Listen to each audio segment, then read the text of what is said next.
Who pulled the trigger on a false Soviet launch alert in the early 1980s, and why the world didn't explode in retaliation. It started in the early hours of a crisp September morning, the kind of quiet where you can hear the low hum of a radar dish turning slowly against the sky. A technician at the early warning command center stared at his console as a bright flash of red pounded the display. Missile launch detected, trajectory toward Moscow. The alarm was real enough to send a cascade of signals through the military chain of command. Phones rang, the brass was summoned, and the nuclear launch protocol was activated in the underground bunker used for the command center. In those tense moments, every second felt like a countdown. But something didn't add up. The radar and satellite feeds were supposed to corroborate each other. The ground-based early warning radars, designed to sniff out the heat of a missile plume, reported nothing.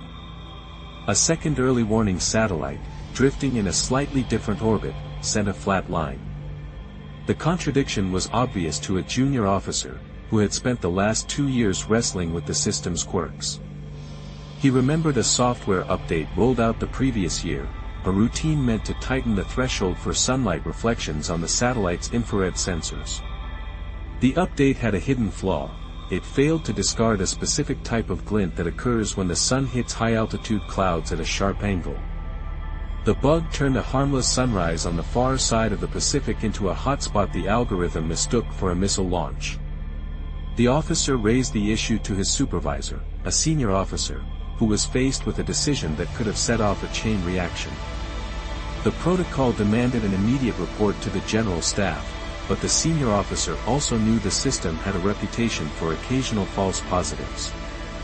He ordered a manual cross-check, an old-fashioned visual confirmation from the satellite's raw data feed.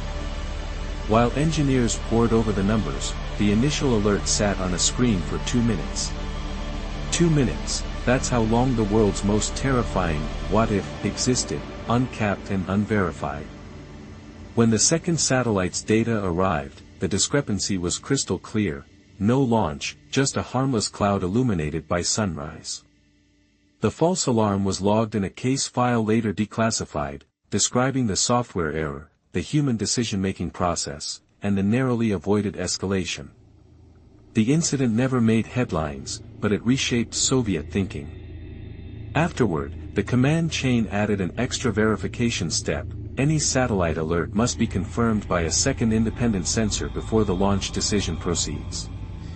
That safeguard would later save the world during the 1983 Petrov incident, when a genuine technical glitch almost triggered a nuclear response. So the mystery solves itself: a coding slip, a diligent junior officer, and a senior officer willing to ask, "Are you sure?" stopped a phantom missile from becoming a real one. The next time we hear about Cold War brinkmanship, remember that the line between peace and annihilation can hinge on a single line of code, and on the people who doubt it. What other hidden glitches might have been waiting, just beyond the radar screen?